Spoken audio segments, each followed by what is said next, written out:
conocida como cualquier acción o conducta que les cause muerte, daño, sufrimiento físico, sexual o psicológico por su condición de tal, independientemente de que sea en el ámbito público o en el privado. Lo adivinaron, amantes del derecho. Hablamos de la violencia contra la mujer.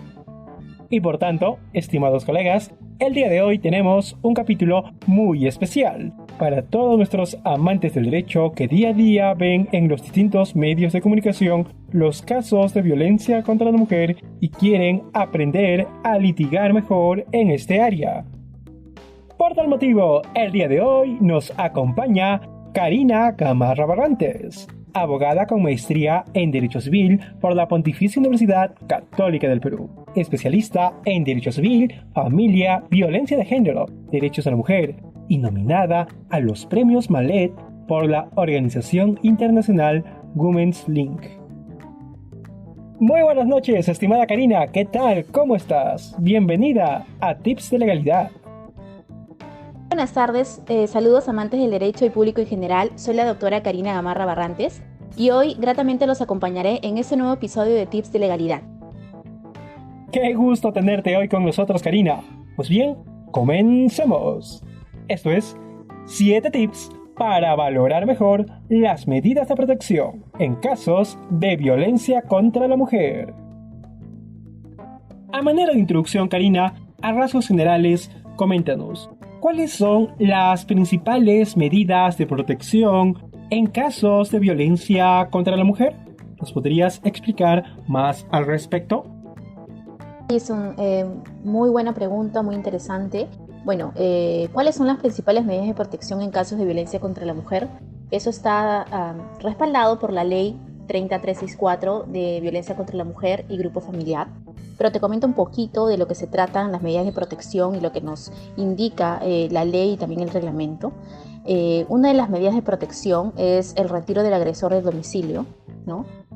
Pero vemos que, bueno, primero las voy a mencionar y luego vamos a profundizar un poquito más, ¿no? Es el retiro del agresor del domicilio, es el impedimento de distancia mínima, ¿no? Por ejemplo, que cuando uno recién efectúa una denuncia en la comisaría, pues se le otorga de acuerdo a la manifestación de la víctima y las pruebas, las pericias que pase, si una pericia psicológica, una pericia física, de acuerdo al tipo de violencia que ha habido, ya que es importante mencionar lo que recalca la ley, que hay diferentes tipos de violencia, ¿no? Tenemos la violencia sexual, tenemos la violencia psicológica, la violencia física y la violencia económica, que es un nuevo tipo de violencia que se ha introducido en la ley 30364.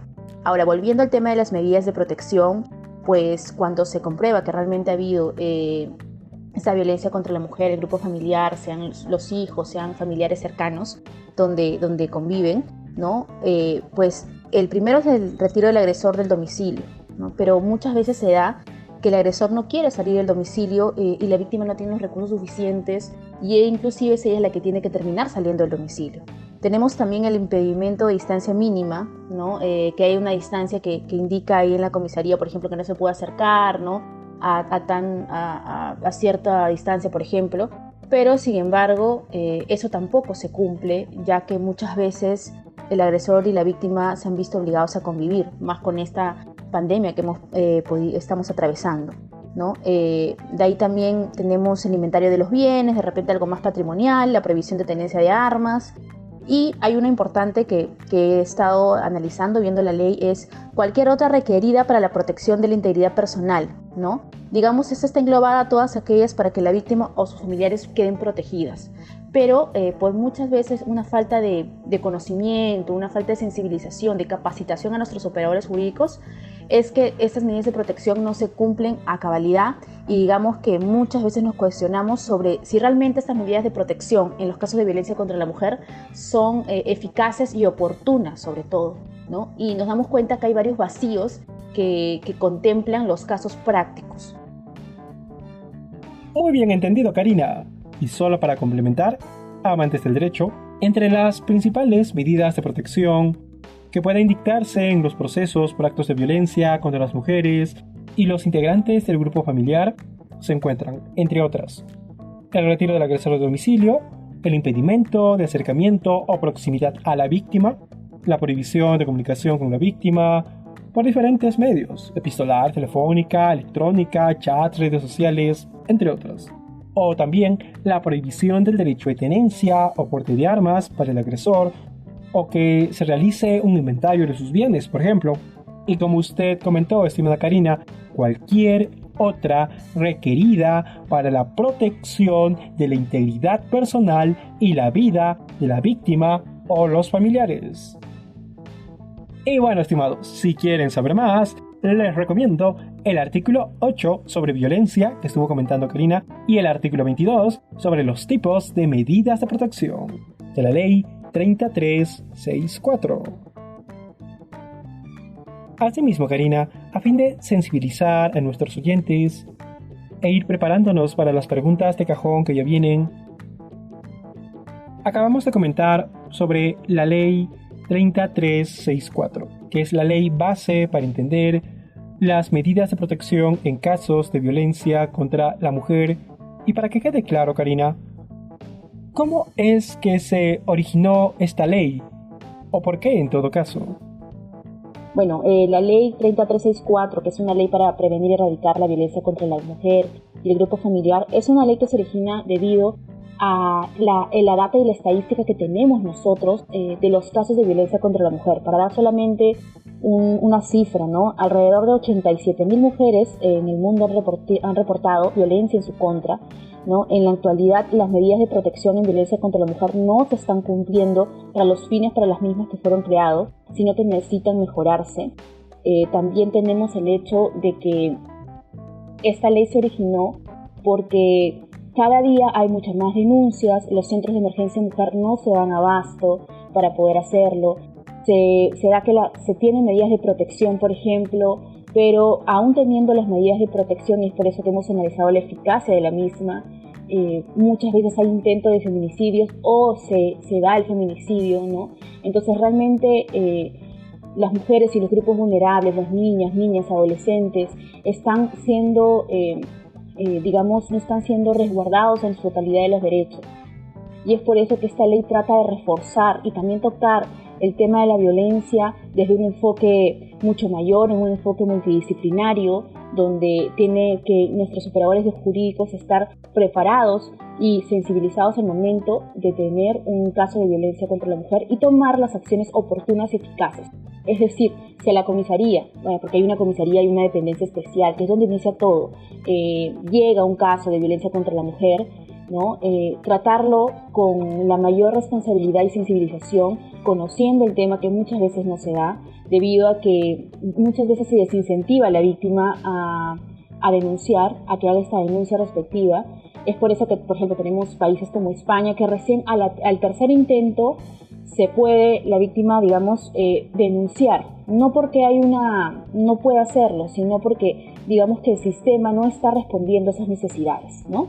Entonces, aquí también nos sucede lo mismo, no hay una capacitación de nuestros operadores jurídicos, de nuestros efectivos policiales, jueces, fiscales, todos los que están involucrados en salvaguardar que no haya ningún tipo de violencia, ninguna de las que he mencionado, ¿no? Ni sexual, ni física, ni psicológica, ni económica. Y esto pues se está evidenciando y se ha hecho mucho más presente con la pandemia, porque muchas veces hemos tenido que convivir, o las personas tienen que convivir con su agresor, ¿no? Porque digamos que nos tocó un escenario muy difícil para todos, que ha tenido que hacer que se conviva y la persona no podía salir. Entonces digamos que se han reportado muchos más casos durante esta pandemia. Excelente, Karina. No cabe duda de la importancia de esta ley para la consecución de la paz social.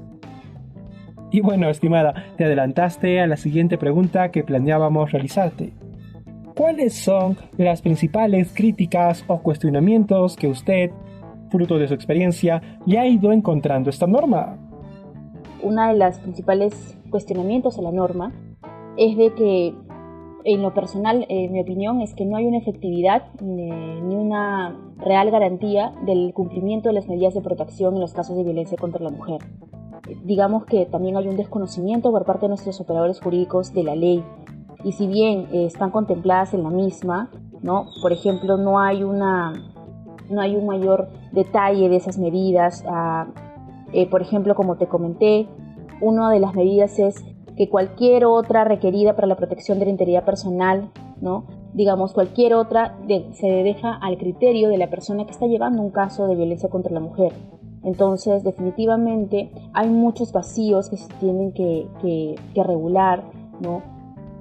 Puede haber una medida de protección de alejamiento, pero vemos en la práctica que no hay un alejamiento. Hemos visto casos muy lamentables que se han dado de feminicidios ante el ojo de toda la sociedad, no sin poder muchos hacer nada, pero yo considero que siempre debemos ser agentes de cambio, ¿no? El hecho de retirar al agresor del domicilio muchas veces no se cumple, y como también lo he mencionado en algunas oportunidades que he tenido también la posibilidad de exponer, es que muchas de ellas pues hay también una violencia económico-patrimonial, hay una dependencia económica en ese caso, ¿no?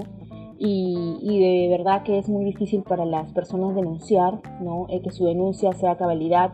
Tienen que pasar de acuerdo al tipo de violencia una prueba en el Instituto de Medicina Legal, una pericia, sea psicológica, sea física. Y ahí también hay otro inconveniente, porque muchas veces las citas que se dan debido a la carga o el aumento en los procesos de violencia contra la mujer, muchas veces se da una pericia psicológica de aquí a 2 o 3 meses, ¿no? Entonces realmente no hay una respuesta efectiva del Estado. Y lo que yo también muchas veces he mencionado, que yo considero de que hay otro tipo de violencia que no se ha contemplado o que ya se está hablando un poco más, que es el tema de la violencia institucional, que es decir, aquella violencia ejercida, ¿no? De alguna manera por la omisión de parte de los actos de nuestras autoridades. Es decir, cuando uno va a una comisaría y desincentivan, cuando uno va a una comisaría o al juez o a la fiscalía y tiene que volver a contar o relatar el hecho una y otra vez, ¿no? En su manifestación, definitivamente está revictimizando a la víctima, ¿no? y causándole otra vez ese desgaste emocional que tiene ya propio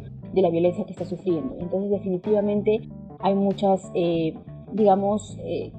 cuestiones que la norma no está contemplando, y que si bien ha abarcado lo que es la violencia patrimonial, ¿no? Como algo que ya se veía pero lo ha formulado, pues todavía hay mucho por hacer. En síntesis, Karina, al igual que la mayor parte de las normativas ya analizadas aquí en Tips de Legalidad, esta norma se viene aún implementando poco a poco y definitivamente hay mucho por recorrer aún. Por otro lado, estimada, estoy seguro que la mayoría de nuestros oyentes en Spotify y quienes nos ven en YouTube se están preguntando: Edison, Karina, muy interesante todo lo que me comentan sobre la normativa actual y las críticas, pero ¿tendrán algún caso práctico al respecto a fin de entenderlo mejor? Ahora, en cuanto a un caso concreto, sí me gustaría contarles uno que yo justamente evidencié, que dentro de los casos que yo he tenido no hay nada como los casos prácticos que uno ve, ¿no?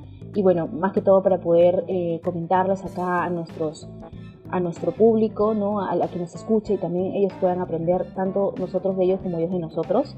Que bueno, el caso más o menos lo voy a relatar de esta manera, ¿no? Era una pareja de esposos. Después de 15 años de casados, hubo durante toda su vida matrimonial violencia familiar, ¿no? Violencia psicológica, violencia física, pero en este caso mi clienta pues no hizo la denuncia porque siempre había el intento de querer salvar su familia y cambiarlo, ¿no? Entonces, por un tema de coacción, digamos, ella puso uno de los bienes que ella tenía antes de adquirirlo dentro del matrimonio a nombre de ambos, ¿no? Al final ella teniendo ella medidas de protección, tuvo que retirarse del hogar conyugal. Ahí también vemos una de las fallas de nuestro sistema, las medidas de protección, porque definitivamente él no deseaba retirarse del hogar conyugal, y ya ella estaba viviendo demasiada violencia y sus hijos también. Entonces se retira del domicilio, alquila un espacio para que sus hijos puedan vivir.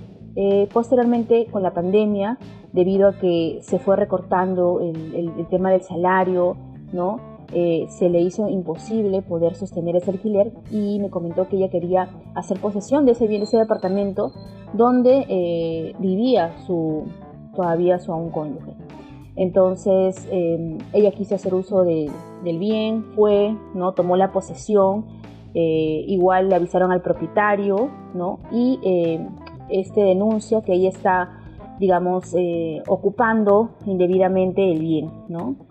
Y lo que nosotros hicimos al momento de acercarnos, tomar su manifestación, ella indicó que tenía unas medidas de protección. Lo que nos indicaban los efectivos policiales es que eran copropietarios. Realmente era así, ¿no? Legalmente ambos tenían la propiedad del bien.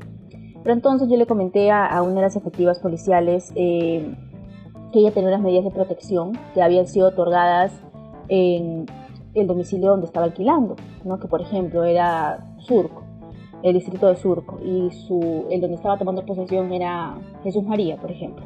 Entonces, lo que ellos me dijeron es que no podían, digamos, desconocían de alguna manera las medidas de protección porque no estaban dentro de su jurisdicción. Que como ella no estaba donde habían sido tomadas las medidas de protección, pues ellos no podían hacer mayor alcance ni tener mayor alcance de ello.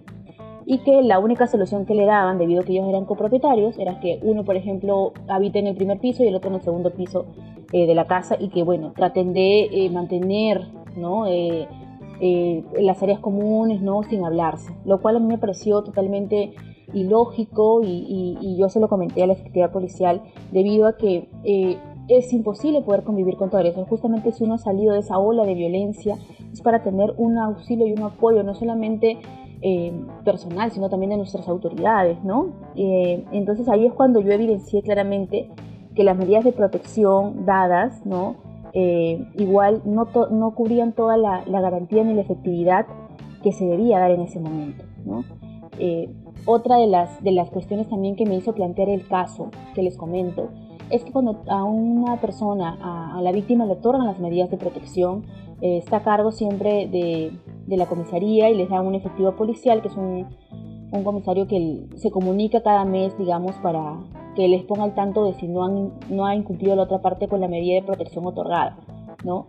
Sin embargo, muchas veces eso no es que estén haciendo un seguimiento constante del caso. Entonces, en el caso en particular que les he mencionado, pues no había una comunicación continua, sino una comunicación esporádica policial con la víctima sobre las medidas, ¿no? Entonces, no había, digamos, que no se estaba garantizando la integridad física, psíquica y moral de la víctima. Entonces es por eso de que este caso nos hace replantearnos si realmente las medidas de protección son lo suficientemente eficaces y prácticas y oportunas, ¿no? Para proteger a las mujeres y el grupo vulnerable, ¿no?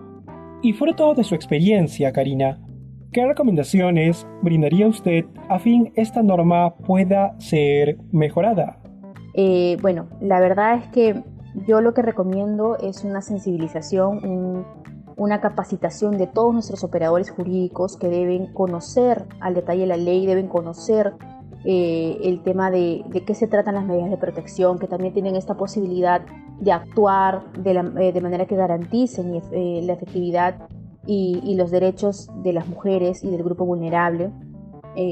Tener mayor tolerancia, sensibilización al momento de captar de tomar una denuncia policial y no desincentivar o victimizar de alguna manera que la persona que está yendo a denunciar no sufra una doble victimización, ¿no? Muchas gracias. Ya lo escucharon, amantes del derecho, a estudiar bastante para mejorar día a día. Repasemos la norma al derecho y al revés.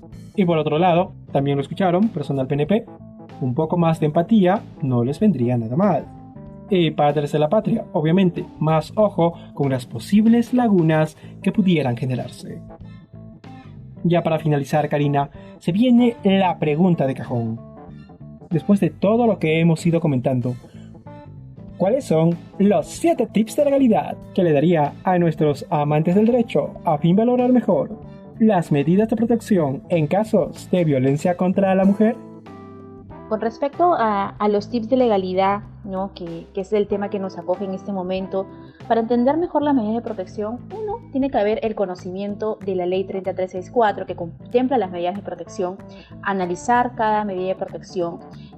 Otro de los tips que les puedo dar también a las personas que están llevando un caso o que se les presenta un caso de violencia contra la mujer y el grupo familiar y es también conocer un poco del derecho procesal familiar, ¿no? Cómo se origina el proceso, desde dónde empieza, cómo podemos nosotros orientar a nuestros patrocinados o a nuestras patrocinadas, ¿no? Cómo podemos darle una mayor asistencia legal y también de la parte una asistencia de acompañamiento también emocional, ¿no? Ambas partes, que se debe, por ejemplo, indicar en una manifestación, ¿no? Cómo debe ser, porque muchas veces pues la víctima va a denunciar sola, ¿no? Porque a veces se surge el acontecimiento de la violencia, entonces podemos también nosotros, si no tiene de repente acceso a un abogado, ¿no? Hay abogados también de oficio, sino también si nosotros queremos participar del proceso, también orientarla si no estamos en ese momento para que ella rinda la manifestación, porque de su manifestación es que va a partir muchas de las pericias que se tengan que hacer o de los oficios que se tengan que hacer. Si de repente hay casos como el que lo hemos comentado o el hecho de que muchas veces las medidas de protección cuando deben salir bastante rápido porque justamente es una medida de emergencia, ¿no? En el que se ve vulnerado la integridad de la persona física y psíquica, ¿no? Es cuando pues se tiene que ver que muchas veces pasa mucho tiempo para que se dicten esas medidas de protección y digamos que la víctima se encuentra no tiene una orientación, una capacitación y se encuentra desprotegida. Es por eso que hay que conocer bastante bien la norma, que es uno de los tips que le daría a las generaciones o a los futuros abogados que están litigando sobre el proceso. El hecho de también, cuando están en las fiscalías o los juzgados, pues plantear el hecho de también conocer el expediente, ¿no? Y tener esa proactividad, esas habilidades blandas que hoy en día son tan importantes para estos casos, que no solamente son el tema de la norma que nos trae a colación el día de hoy, sino que también es importante hacer el acompañamiento a la víctima. También hay otros casos que ya lo comentaremos más adelante sobre qué pasa con poblaciones vulnerables, es decir, en caso de niñas, niños o inclusive de las personas sordomudas, ¿no?